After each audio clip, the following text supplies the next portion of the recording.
Good evening, everyone. Please join us in the pledge, and if we could please remain standing for a moment of silence for two retired employees of Tri-Valley and a former Board of Education member who passed away over the holidays. I pledge allegiance to the flag of the United States of America and to the republic for which it stands, one nation, under God, indivisible, with liberty and justice for all.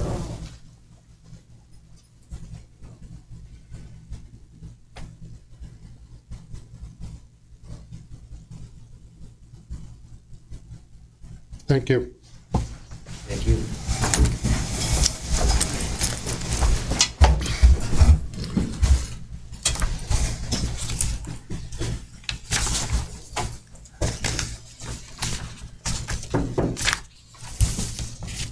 Okay, our first item up tonight, we are going to have a resolution for our first former employee, and is a Mr. Donald R. Phillips, served as a staff member of the Tri-Valley School District, and whereas Mr. Don R. Phillips exemplified extraordinary commitment to the students of the Tri-Valley School District, and whereas Mr. Donald R. Phillips passed away on December 19th of 2022, be resolved that the Tri-Valley Central School District extends its thanks to Mr. Donald R. Phillips for his service, and be it resolved that the Tri-Valley Central School District extends its sympathy to the family of Mr. Donald R. Phillips during this time of mourning. Our next resolution will be for Mr. Cyrus Ward Blade, a former employee of the school. Whereas Mr. Cyrus Ward Blade served as a Board of Education member. Mr. Cyrus Ward Blade served as a Board of Education member of the Tri-Valley Central School District.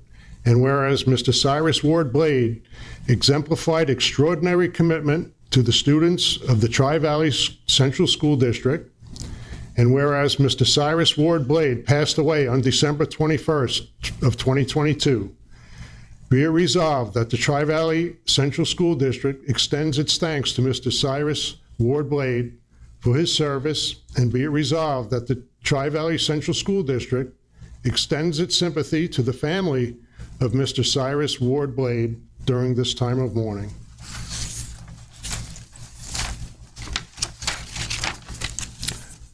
Our last person would be Ruth E. McKeon, who's served as a staff member of the Tri-Valley Central School District. Whereas Mrs. Ruth E. McKeon exemplified extraordinary commitment to the students of the Tri-Valley Central School District, and whereas Mrs. Ruth E. McKeon passed away on December 30th of 2022, be it resolved that the Tri-Valley Central School District extends its thanks to Mrs. Ruth E. McKeon for her service, and be it resolved that the Tri-Valley Central School District extends its sympathy to the family of Mrs. Ruth E. McKeon during this time of mourning. Thank you. Our next item is number 4, is correspondence, and we don't have any correspondence to report. Item number 5 is public comment session for items that are on tonight's agenda, and I don't believe we have anyone. Bob, do you have anything? Okay, thank you. Item number 6 is presentations and guests, and we have the a presentation by Austin Hartman and Dylan Poley for College Fundamentals of Speech Students Presentations. Would someone like to step to the podium?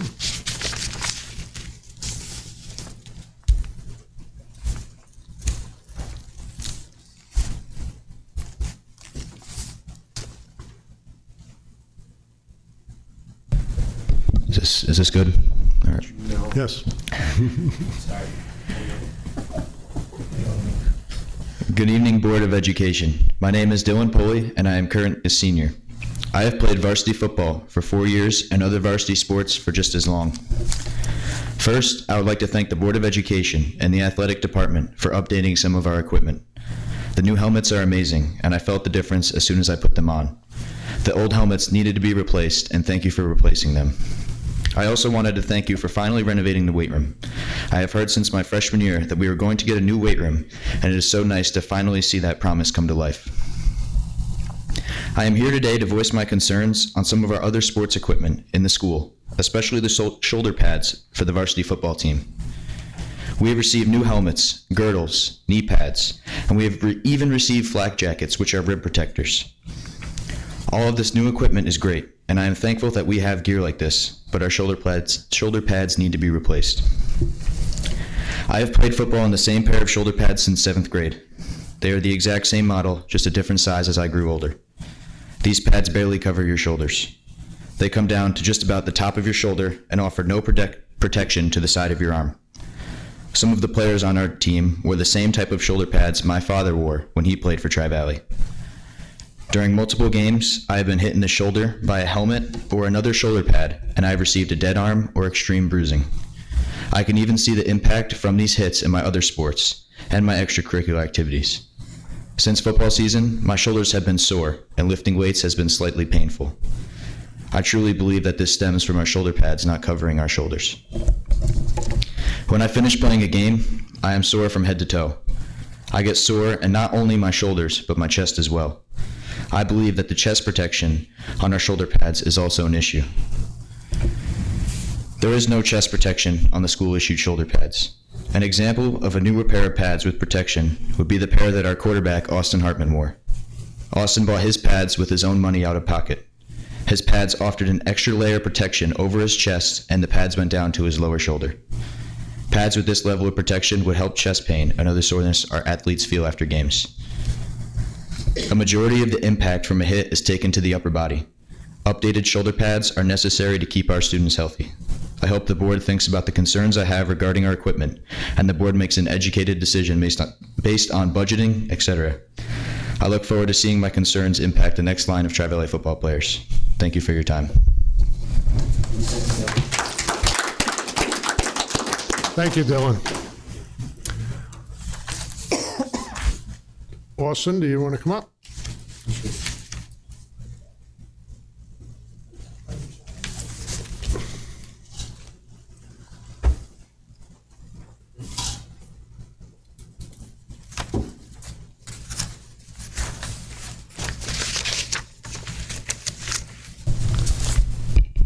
Is this good? Awesome. Good evening, everyone. Before I begin, I would first like to thank all of the members of the board and Mrs. Long for giving me this opportunity tonight to give my speech. Now first, I would like to begin with a personal story. It was the beginning of the football season last year, week 1. We had beaten Onteora, and the season was looking quite promising.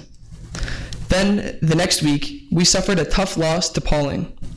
The following week was our next home game. We were playing Sullivan West for the first time at home in a while. Right after the first kickoff, the entire game went downhill. Fast forward to play 10, the football was handed off to me, where I ran to the sideline. I was then tackled and brought to the ground. Something instantly felt wrong and out of place, but all I wanted to do was play the game again in my junior year. Every athlete has felt something like this. I didn't think much of it, so after halftime, I returned. However, at the conclusion of the game, I went to the doctor's office to get an x-ray, and the doctor had told me that my clavicle had cleanly broken in half. And he was astonished when he heard that following my injury, I re-entered into the contest. He then told me that only if I took a couple more hits, something could have gone extremely wrong. This is a problem that high school athletes are seeing all too often. According to a statistic from Johns Hopkins Medicine, about 30 million children and teens participate in organized sports per year. With that being said, about 3.5 million of these children get hurt on average per year. And about 54% of these children play through their injuries. When conversing about high school sports, player safety is the most important thing to talk about. Before coaches take on this position, they must become certified in various fields. The courses that coaches are required to take are nothing like college or medical school. A head coach is meant to know the game. They need to know how to coach their players along throughout the duration of a season. However, when it comes to injury, that should be the athletic trainer's responsibility because that is the field that they have decided to step into. I'm speaking for everybody that is on a sports team that attends Tri-Valley High School. It is crucial to have a certified athletic trainer at various sporting events throughout the year. Football, soccer, basketball, track, cross country, injuries can happen regardless of whatever sport you play. According to Wentworth Douglas Hospital, having an athletic trainer within your school district is crucial to ensure that athletes are being taken care of on and off of the field. This last year, I suffered from one thing the entire year, one of the most annoying and painful injuries of all, cramping.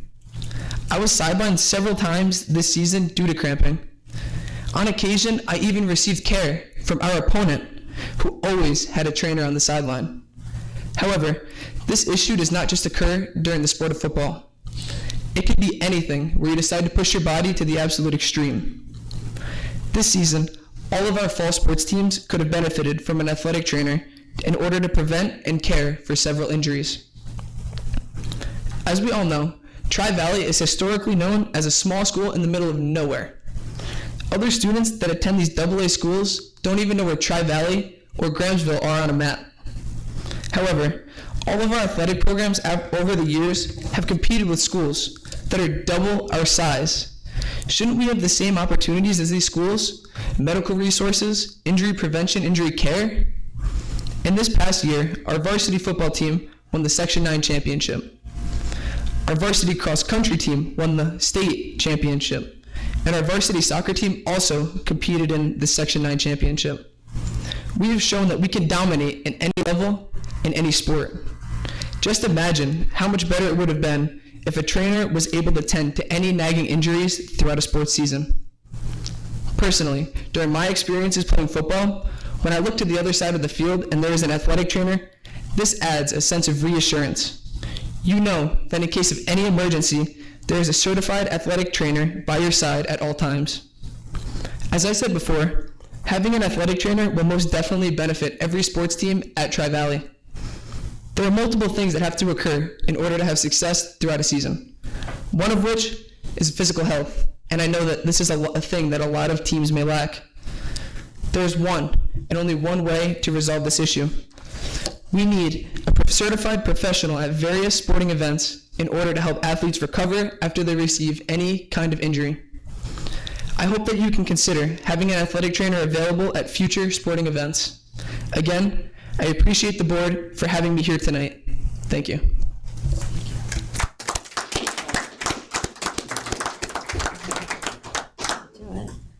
Thank you, Austin.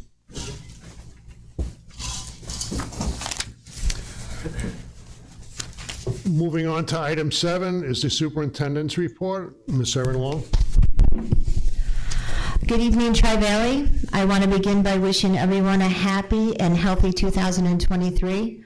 Dylan and Austin, thank you so much for speaking with us this evening. I think in light of what Monday night brought the whole entire world, your message is crucially important, and we will look into both the requests. Thank you. I want to give an update on our capital project. We are in the process, very close process of closing phase 1 and should be receiving our final punch list for both the weight room and the fitness center tomorrow. As a board, I would like us to take a tour of the facilities prior to our January 19th meeting if possible. And I can't wait for you to take a look at the weight room and the fitness center. They are amazing. We're really looking forward to getting in there. Mr. Pulley and the secondary school are bringing life to the creation of an innovation lab and hoping to launch this for the second semester. The lab will be kind of technologically a creative space that will include computer design and 3D printing. They are also in the process of creating a television studio that will be housed in the same space, and that's up in the art wing in room 102. Along with that, we are going to be creating a third nurse's office that will be across from our high school guidance department, and that will be a minimal transition for us in terms of any extra equipment and supplies. I'll be beginning to hold coffee and conversation series with our community. The first one will be on Friday, January 27th from 9 to 10 a.m., and that will be in the conference room near our cafeteria. We will begin to advertise that to our community next week. Our focus for January and possibly February will be to gather feedback from the community about topics they would like more information about or questions and concerns they want to bring and discuss. The remainder of our meetings for the year will have a more specific focus based on what our community would like to hear. And just a reminder to our Board of Education that our next retreat with Dr. Andrews is scheduled for Tuesday, January 24th from 5 to 8 in room 50 where we met before. Dinner will be at 5 and we will begin our work at 5:30. This is set during Regents Week, so it should not interfere with any of our extracurricular activities. Thank you.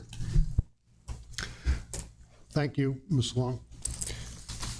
Okay, we're going to move on to item number 8, which is, does the board want anything pulled from tonight's consent agenda?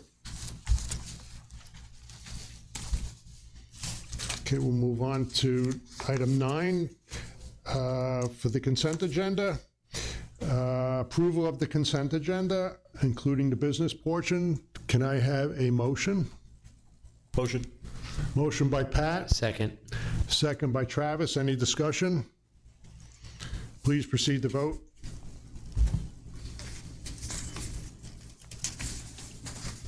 Aye.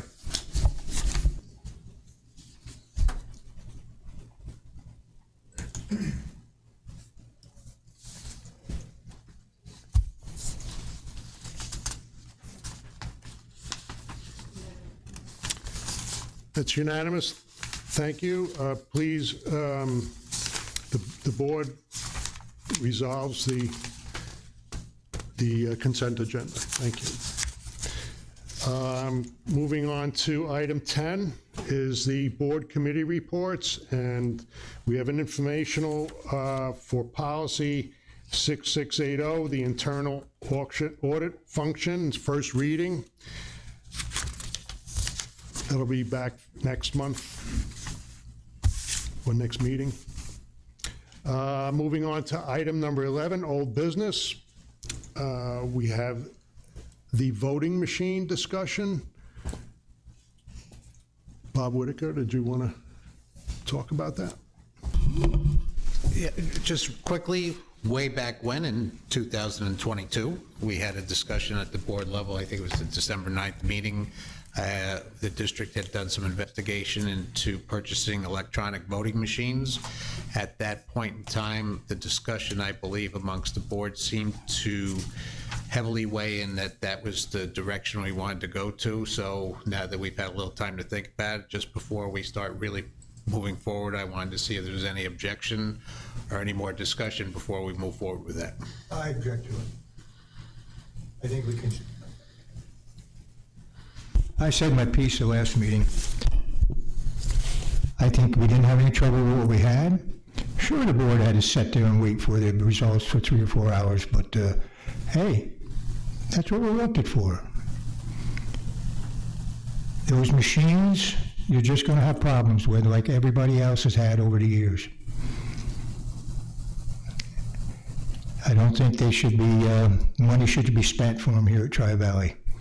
And I'm sorry, I did not get that sense that the board wasn't for that, because we did go around the room.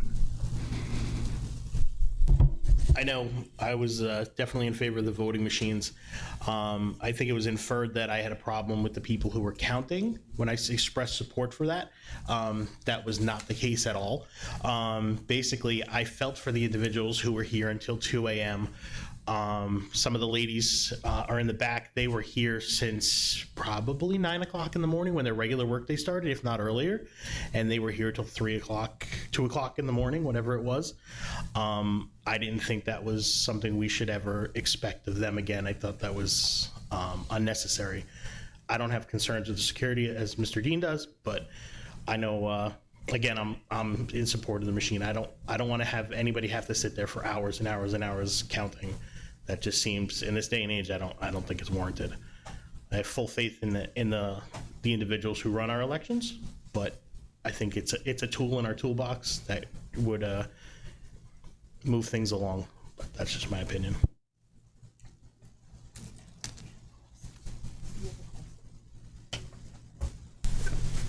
The cost initially upfront was, I believe, if I recall correctly, I apologize, I didn't bring my documents with me. I'd given them last time, but I think it was $8,800 upfront.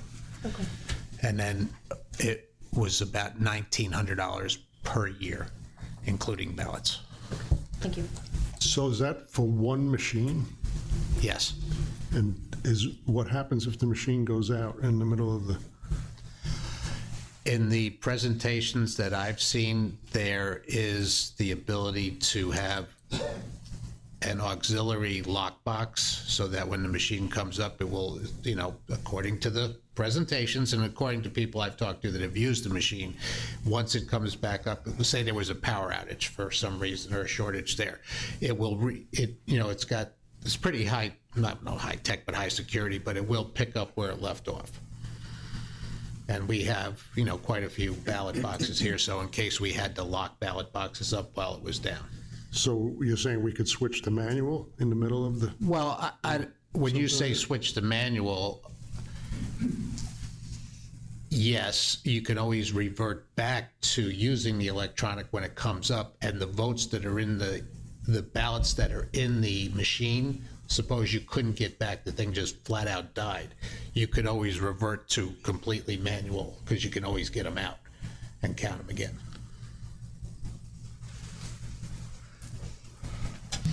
Anybody else?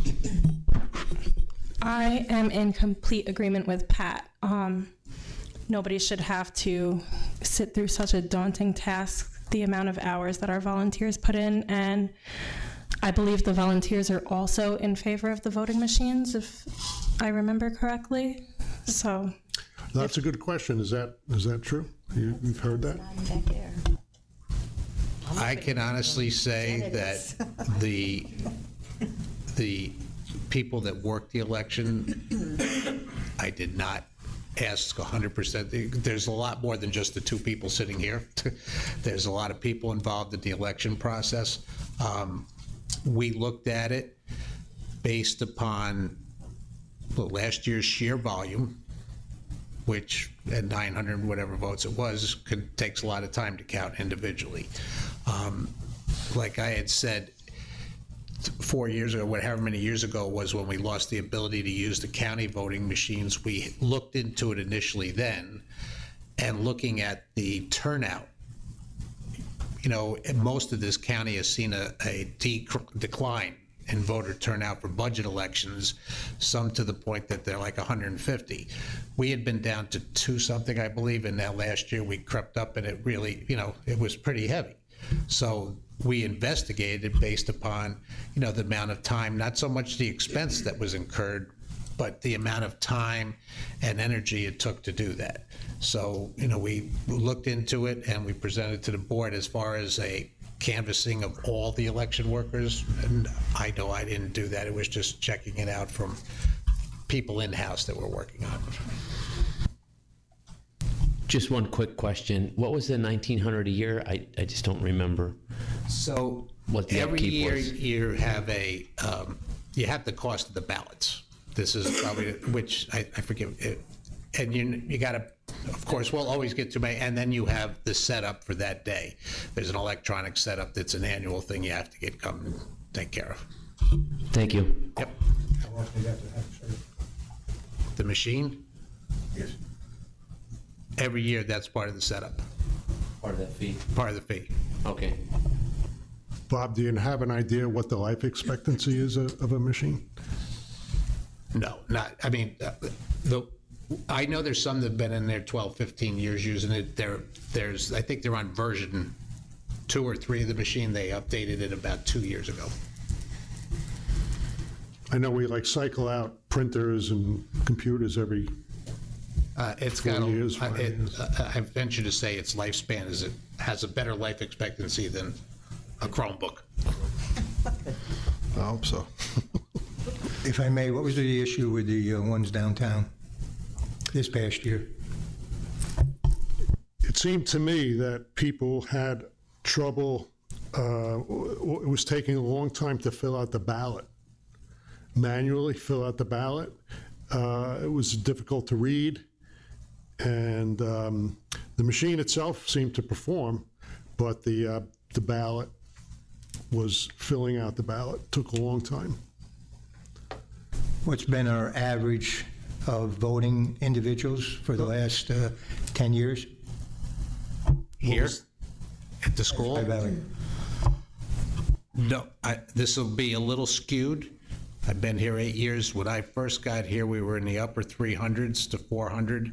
It steadily declined over the course of time down to, I think it was, I don't have the number, but it had gone cut in half almost, but that was a district, a countywide trend. Most schools were seeing a dramatic drop. And then last year, it's great to see voters come out. But it's been a while since you've had huge numbers, but that's the nature of the school votes in this county. And how many employees do we lose, and what did that cost? These are community individuals that take great pride in doing what they're doing for the district, and they really enjoyed it over the years, and they're very solid individuals. You truly won't lose. It's not a saving as far as cutting people are, because they're all, that's what they do. They show up for elections, but you still have the processing will be pretty much the same. You have to come in and register and get checked in and everything. It's just the actual voting. The one thing that they may lose or whatever is like there should take a much shorter time to tabulate and report the results. The actual processing of the election itself is not going to be the cut number of people that we need to bring people in, do everything that we normally do. How does the town take care of their machines? Do they send them back to the county? The town, yes, they're brought into the town hall and then they're removed. They have a cage on wheels that everything's locked into, and they roll that out into a van or truck. Are these machines climate sensitive? Yes, and I mean, you're not putting them outside in the rain, obviously. No, I mean, do they need air conditioning? Not when they're not being used. And when they're used in a facility like the gym where there's enough airspace, most computers that need have confined areas. So once it's shut down, it doesn't, it's got to be kept in just a dry area or place that's not susceptible to leaking roofs or anything. Thank you.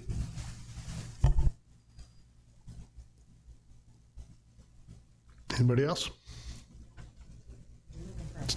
So is the feeling we're going to be moving towards, Bob, is that? Take it by direction from. I'm thinking that it's probably, I think we're going to take a gamble on it and see how it goes. I mean, you don't have to truly make a motion. I mean, it's if I get the flavor that that's the thing we do, within the budget, find money to purchase. I think it's worth a try. I mean, It is an expenditure of funds. I'd like to see hands on it and a motion. someone want to make a motion that we move towards the purchase of a voting machine? Motion. Motion by Pat, Second. second by Rose. Discussion. Please proceed to vote by hand. All in favor? Anybody against? You get that, Norma? No.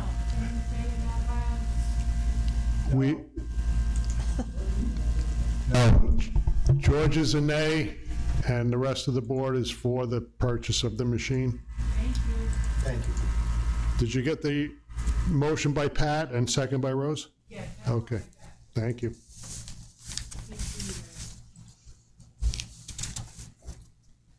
Okay, the next item of old business is going to be 11B, is the proposal to bring back driver's ed.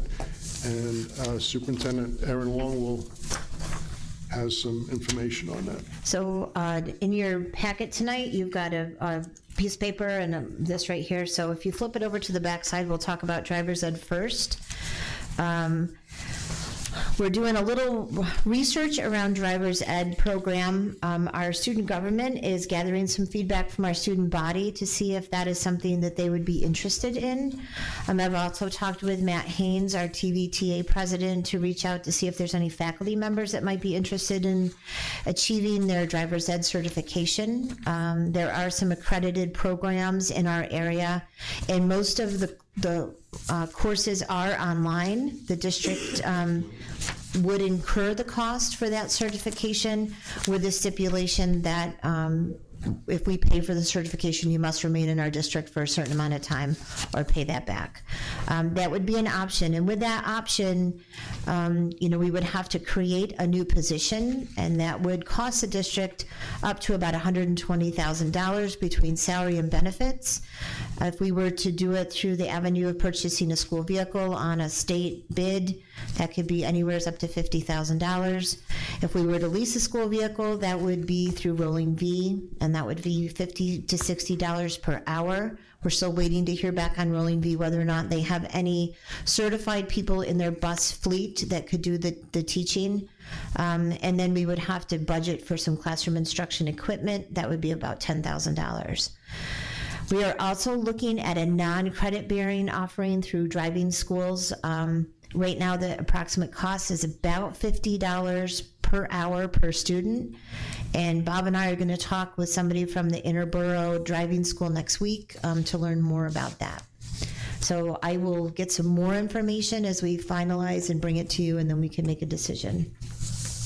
Anybody have any questions? Any discussion on that? Okay. So if you flip your paper over, a little bit more information about Part C and the lighting and for the track and the field. We've pulled together some information from our architects and working with Jesse to put lighting, permanent lighting on the track and field would probably be around $1.75 million. This includes the architect and engineering designs, the equipment, the site prep, the manpower, and then really if there was any compromise to the turf field or the track, we would have to factor in that. We have also looked at the cost of renting portable lights for particular events. That runs about $2,000 to $5,000 per event because we have to factor in the delivery and pickup of the lights, as well as the cost of diesel for the generators, the manpower, etc.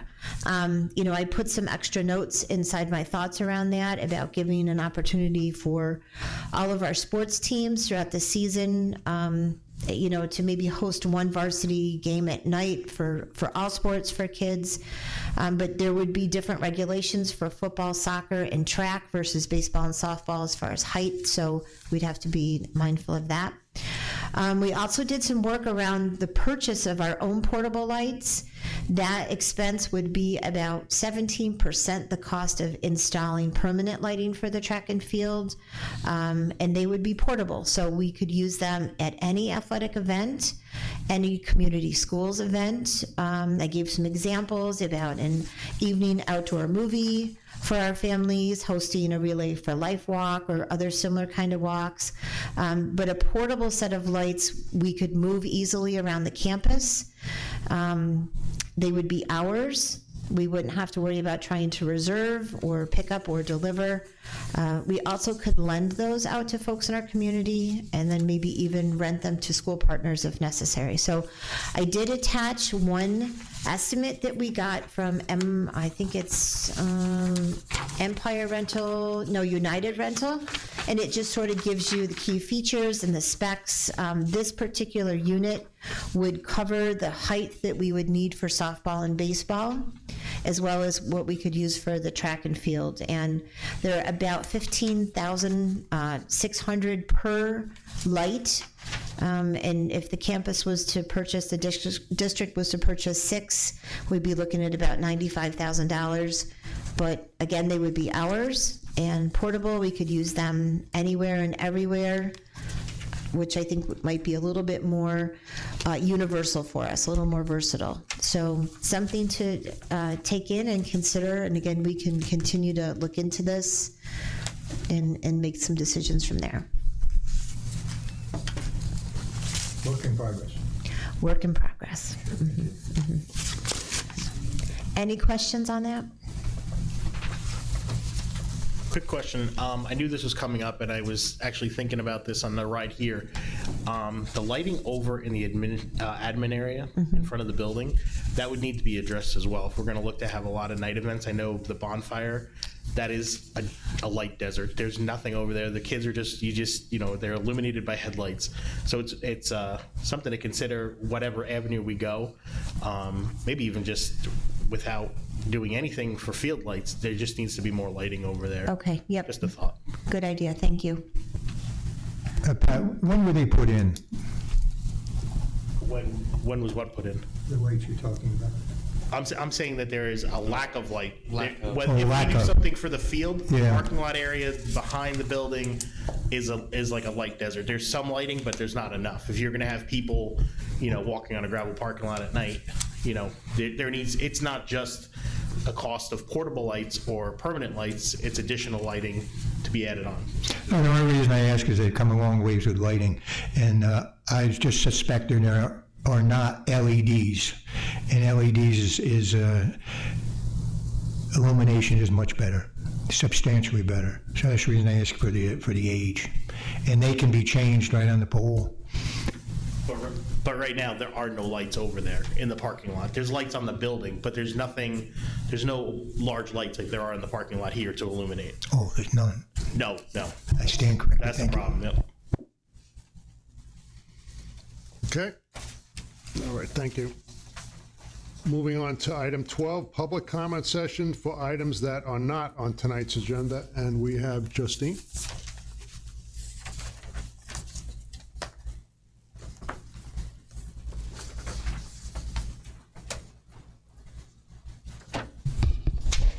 Okay. Good. So I'm going to start with our Tri-Valley Code of Conduct. I just printed this today. It's well-written, I think. Why do we have a code of conduct? Student engagement is developed when students are provided with multiple opportunities to participate in a wide range of positive social activities while interacting with caring, supportive adults. This helps to ensure that students are better able to, and there are a few bullet points, but in particular I'm going to point out, handle challenging situations constructively and ethically. Number 2 states, second sentence, school teachers, administrators, and other staff are encouraged to set high expectations for student success, build positive relationships with students, as well as teach and model appropriate behaviors for success. Modeling respectful, positive behavior is especially critical during disciplinary interventions. All adults, teachers, principals, administrators, school staff, parents, and the larger community have an obligation to help students become good citizens and lead productive lives by modeling desired behaviors and cultivating those behaviors in students. It is apparent to me, at this point, that the administration has lost the trust and the feeling of safety and security that the children may have had. Rather than spend the time to build or rebuild the relationship lost, the principal chose to, I'm going to use the word bribe, our children. It was made known to me by my child that an announcement was made on December 20th over the loudspeaker to the students offering a $50 reward for information of the person who damaged or vandalized a urinal. I have not received any written, verbal, any notification from the school that this was done, but it's certainly said by the children. I want to be very clear, I do not condone bribery, and I will not allow my children to be bribed by anyone. What I would like to know, was the money used for the reward taxpayer dollars, or did it come from the principal's own pocket? You probably can't answer me right now, so if someone could get back to me on that. Sure. And it just leads me to ask the question, what else has the school been bribing, or is the school bribing the children with other things? Again, I don't condone it. So there was an article in 2013, and I'll give you all copies. I have copies of this. And Brad Schwal, he's a PhD, a certified school counselor and creator of the Cool Kids curriculum, defines bribery as the desperate attempt to get a child to do something by promising a treat if the child does what you want. Desperate is the key word. The consequences. Ultimately, bribery rewards negative behavior by teaching children to focus on material rewards instead of the intrinsic benefits associated with making good choices. It becomes all about the payoff. That was one article. And then there's another Washington Post article in 2012 where Professor Edward Dietschy, respected researcher in the field of motivation, asked the question, why resort to paying students? And his answer is because it's easy. It's much harder to work with people to get them motivated from the inside. So I clearly am disturbed by that form of action. I understand that the school is in a difficult position. And again, we've lost a lot. COVID took its toll, but we are intelligent, mature adults, and we should know and be able to handle situations like this more effectively without resorting to things like this for the children. Thank you. That's all I have to say. Do you want copies of this over by you, or I should leave it with Norma? Okay. Please, thank you.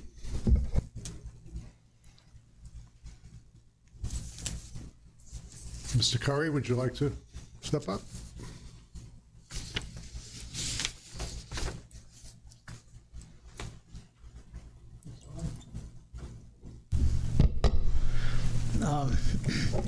I know you don't like me asking questions from there, so I'll ask them from here. The first thing I'll comment on is there's a hole when I come in the door. I never noticed it before, but the store, one floor is up, one is down, and then there's a hole right in front of the door. And while you have construction people here, maybe you could chip it out and put a little concrete in it or something so somebody doesn't stumble on it. Voting machines, I haven't heard a whole lot of detail on that, but without paper ballots, I'd be against it because things go down and people can't vote and there's arguments and everything else. If you mark a ballot and it goes in the machine, that's one thing. If there's no paper, I don't know. That's not a good idea. The last time I was here, I asked some questions about a report that was made here about the efficiency or proficiency of kids in math and reading. And I commented that on the one chart, it only went up to like 50%. Does that mean we're down to like 45% or something? And we're comparing to 2 or 3 other schools that are better than us. But how are we comparing to other states that didn't close down?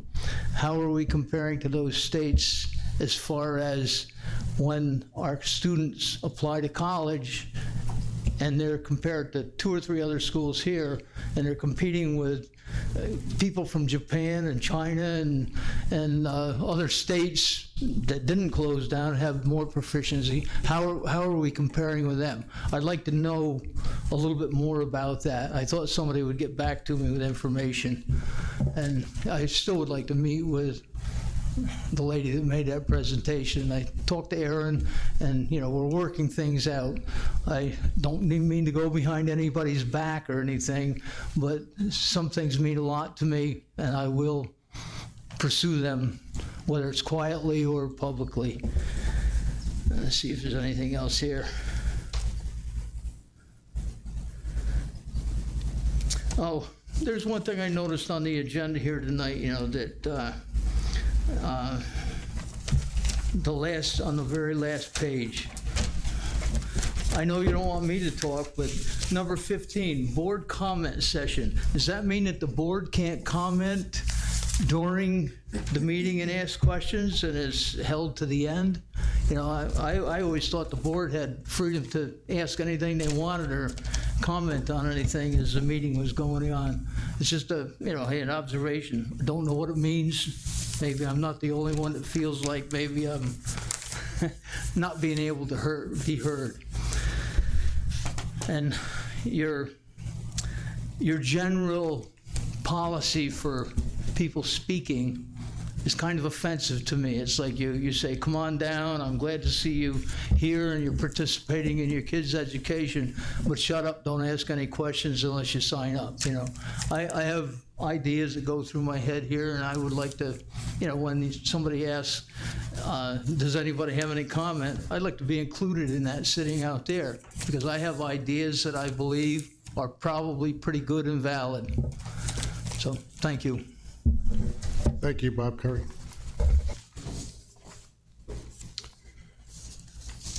Okay, we're moving on to item number 13, announcements, reminders, and upcoming events. Jen Williams, would you like to come up? Sure. They gave us a microphone. Thank you. Good evening, everyone. And it was said once, but Happy New Year to everyone. A prosperous one and a healthy one, of course, is wished for all. The elementary school has been very busy. Before the break, we did have the PTO come in. We loaned out a space for them to be able to do some holiday crafts with the children. It was very well received, and our collaboration with the PTO continues to grow. We're excited to be able to have some parent representatives to be part of our Fun Day committee. As we've talked about during our COVID time, we had to kind of put a pause on our Fun Day activities, which are days in June in which the students are able to participate in all kinds of interactive activities outside, which include jumpy houses, and there's obstacle courses, and the gym teachers and all of the staff are able to enjoy in just a recreational kind of day. And that day is coming back to us this year, but we do want to have a collaborative effort in making those events fun and relevant for the students. So we are working with our PTO as well as some of our faculty and staff in the building to be sure that we're getting everybody's input on what we want Fun Day to look like as we're able to have it again this school year. I just wanted to thank Mrs. Long and the Sullivan County Sheriff's Department. They worked really hard to get us an SRO. At the start of the school year, it was hard for us to find an SRO that could do our DARE program. So we had our SROs here in the building. However, they were not DARE certified instructors. But with collaboration and certainly, you know, kind of shaking all the trees and trying to consult with all of our resources, we were able to get retired Deputy Louis Alvarez to come in, and he has started our 5th grade DARE lessons. So I'm happy that we were able to bring that program to our students. Finally, we do have all of our after-school programs that are up and running. We actually have 2 separate art programs that are being taught with our students, and those art programs are including even some of our younger students in those after-school opportunities for them. And finally, our student council. We have a very vocal and verbal and motivated student council this year. Once the elections happened, they have certainly taken the opportunity to put in all of their requests. Many of the requests that they have proposed to administration in the elementary school is being able to grow our bear break activities. Although some of our equipment may not be able to be altered, they have come up with some amazing ideas in which we were able to gracefully bless them with, including some outdoor games as well as games that can be used inside, such as large-size Jenga. They have a tetherball in which we were able to add to our equipment outside. They have also asked for chessboard sets, so why not make it fun and make it the large chess set? So we are continuing to listen to our student council and listen to our students to be able to continue to set up different activities that will continue to motivate them to want to come to school. And finally, I'd be remiss if I did not say that Sandy Aritz, as of 2023, is officially retired. We certainly appreciate all of her service, but Sandy Aritz has now retired, but I'm sure that she is still in touch with all of us here, and anytime Sandy wants to come back and visit, she's of course more than welcomed. So thank you. Thank you, Ms. Williams. Mr. Stryker, please, may I speak for a moment? Are they on the virtual for us? Are they being filmed?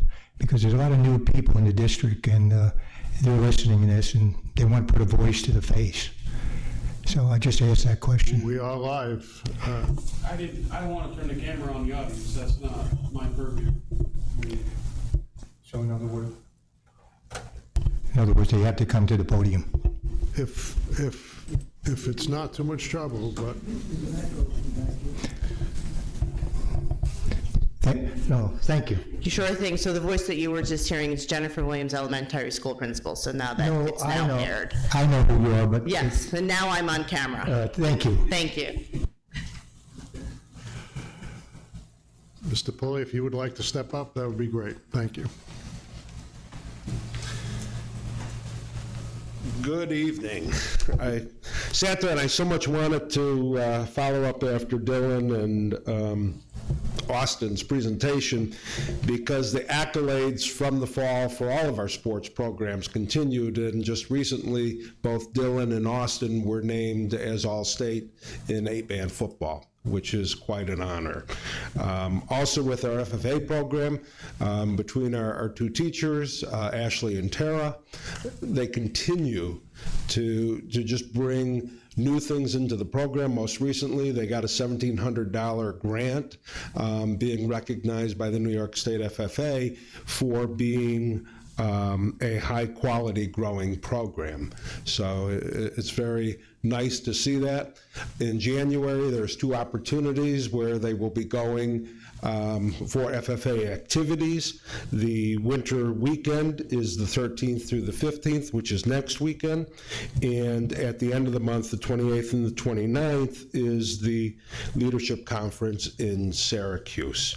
Continuing a busy month in January, we've started our after-school program on Tuesdays and Thursdays for academic support, primarily directed towards our 7th through 9th graders, but we do have upperclassmen who are involved as well. Our students with the Thespian Society will be going for their theater conference at the Villa Roma this weekend. And towards the end of the month, the 17th through the 27th, will be local midterms and finals, with Regents Week being the 24th through the 27th. And believe it or not, January 30th, we start the second semester already. Next Friday, our 10th graders will be visiting the BOCES Career and Technical Education programs. And we're going to end the month with something we're hoping for a little bit of fun. PE is currently doing a unit on volleyball. They will have some competition between classes as that. And on the 27th, the winning team will take on a staff team. I also want to mention that Ian Mullen was an honorable mention for All-State and 8-man football as well. Thank you. Thank you, Mr. Pulley.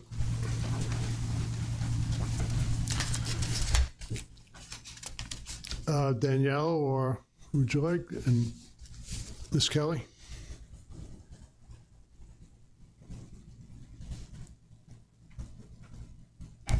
Good evening, everyone. So speaking of fun, the Wizards are coming to Tri-Valley. The Harlem Wizards are all set up for February 26th. There will be 2 shows. The posters have gone up around town. There's some publicity on Facebook. There's something going on with the students tomorrow, the elementary students, that is. And so we already have people buying tickets. We already have staff signed up to assist and to play.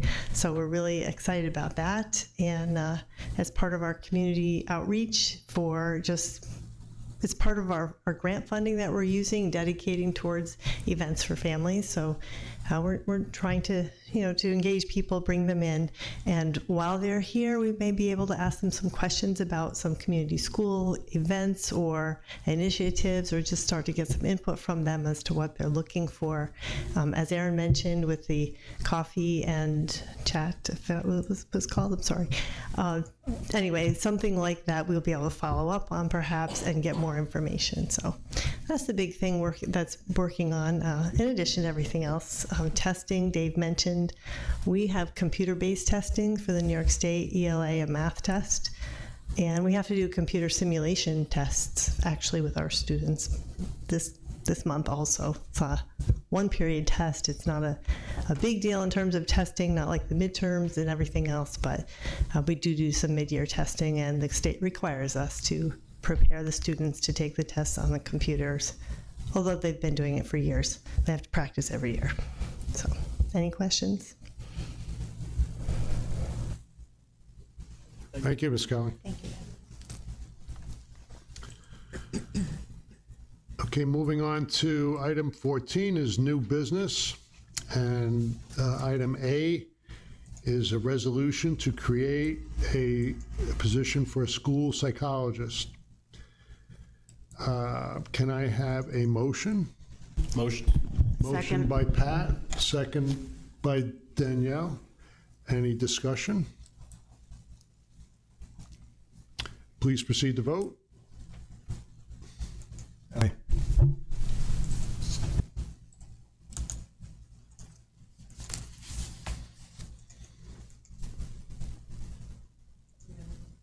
That's unanimous.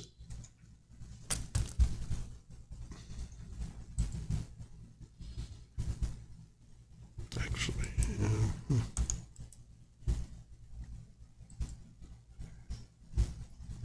okay, the item B is a resolution to create a position for a school security supervisor. It's an action. Can I have a motion to Motion. create the position? Motion. Motion by Pat, Second. second by Rose. Any discussion? Do we have in mind what they're supposed to do? It's on the attachment. Did you open your attachment? It's 4 pages of a job description.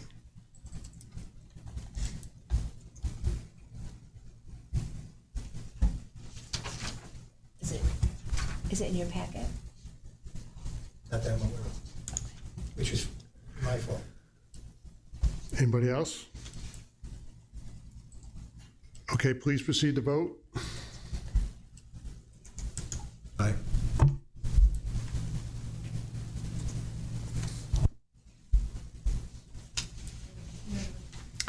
That's unanimous. Be it resolved upon recommendation of the superintendent of schools that the Board of Education at its January 5th, 2023 meeting creates the following position: 1 school security supervisor, effective January 6th, 2023, parentheses, confidential management. Thank you.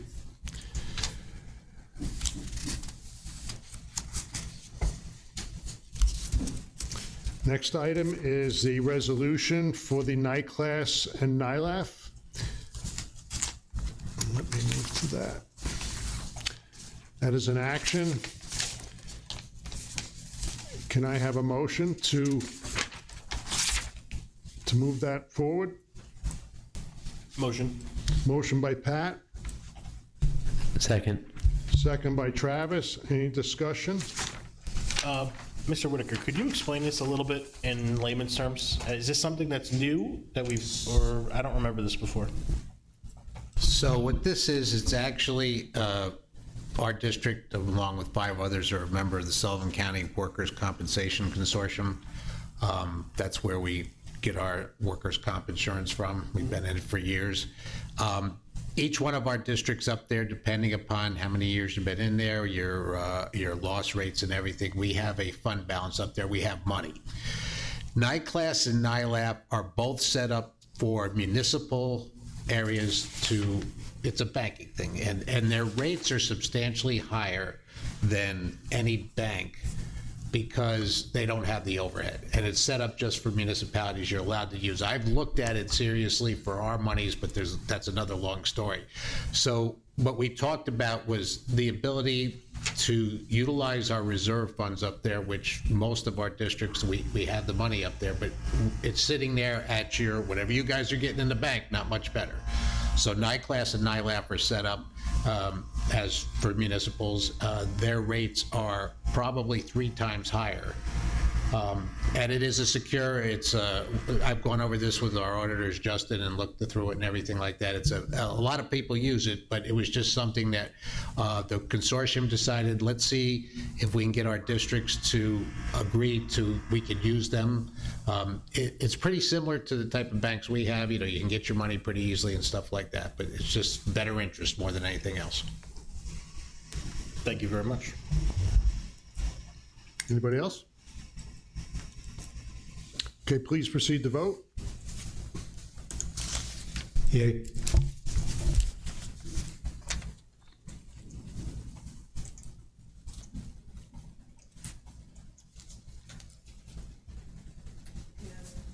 Okay, that's unanimous, thank you. It's going to be a long one. Be it resolved at a regular meeting of the Board of Education of the Tri-Valley Central School District, the board, held on January 5th, 2023, whereas the New York Cooperative Liquid Assets Security System, known as NICLAS, and the New York Liquid Asset Fund, known as NILAF, are municipal cooperatives and invest money in a manner consistent with the requirements set forth in New York General Municipal Law Sections 10 and 11. And whereas the board is permitted to temporarily invest monies not required for immediate expenditure under guidelines of New York General Municipal Law Sections 10 and 11, and whereas the board is permitted under New York General Municipal Law Articles 3-A and 5-G, and Board Policy Number 6240, to make such investments through cooperative investment agreements. And whereas the school district's administration has recommended that the school district join NICLAS and NILAF as a cooperative participant to enter into NICLAS and NILAF municipal cooperative agreements and invest funds in NICLAS and NILAF in order to earn higher interest rates on those funds. Now, therefore, be it resolved as follows: the board hereby authorizes the school district to join NICLAS and NILAF as a cooperative participant, to enter into the NICLAS and NILAF municipal cooperative agreements in the form approved by legal counsel, and invest funds in NICLAS and NILAF in order to earn higher interest rates on those funds. This resolution shall take effect immediately, dated 1/5/2023, District Clerk, Tri-Valley Central School District. Thank you. Okay, moving on to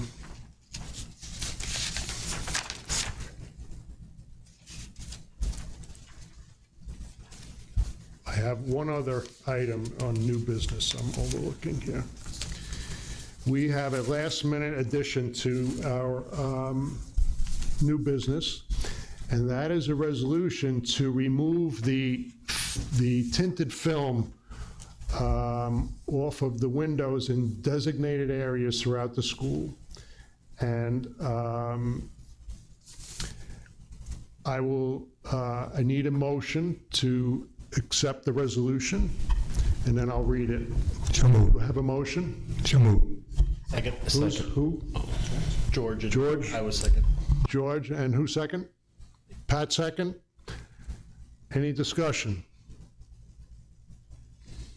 Okay, please proceed to vote. Aye. It's going to be by hand vote. Hand up. It's unanimous, Norma. Okay, be resolved upon the recommendation of the Superintendent of Schools that the Board of Education at its January 5th, 2023 meeting approves contracting the services of American Sun Control to remove this district-designated areas of security film installed under the current capital project at no additional cost to taxpayers, in accordance with Policy 6700-R, Section 4, parentheses, exceptions to competitive bidding requirements. Bids informal have been solicited, and the lowest bid is to be accepted. Thank you.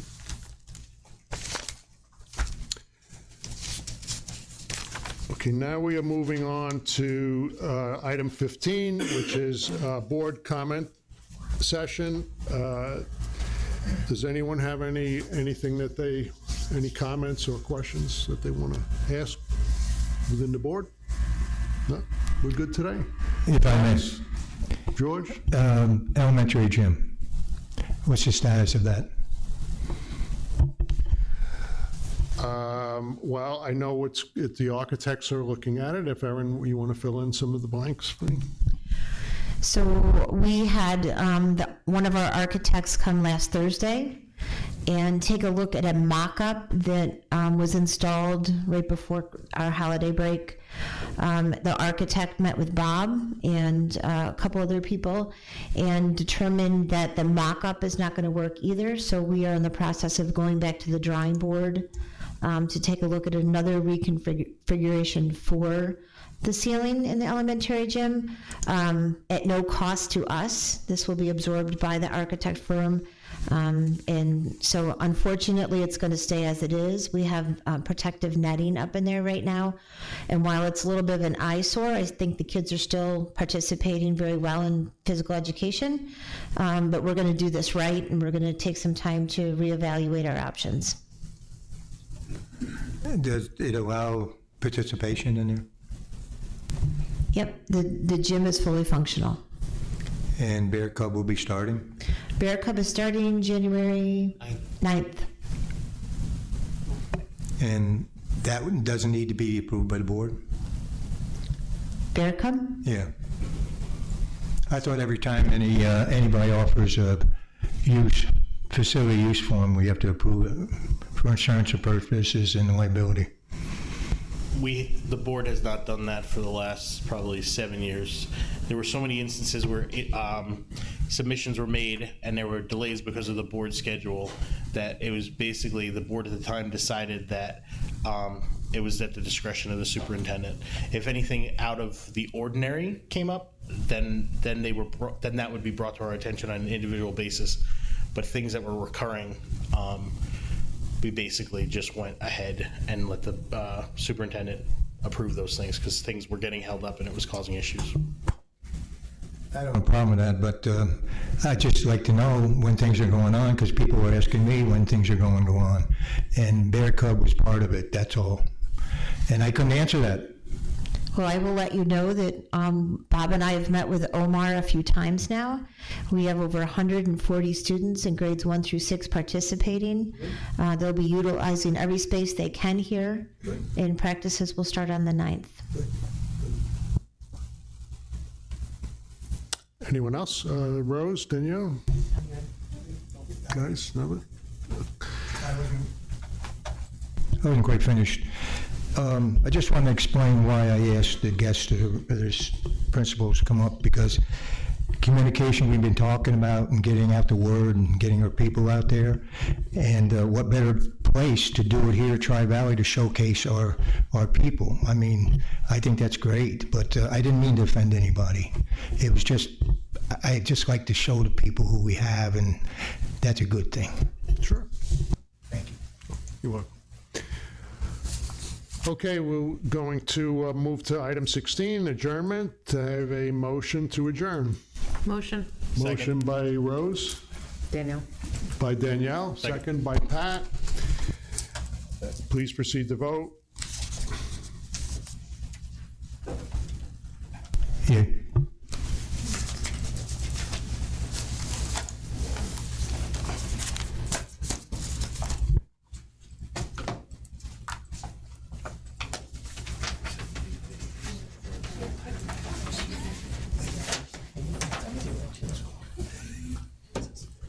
It's unanimous. It's 8:33. Have a good night, everyone. Thank you.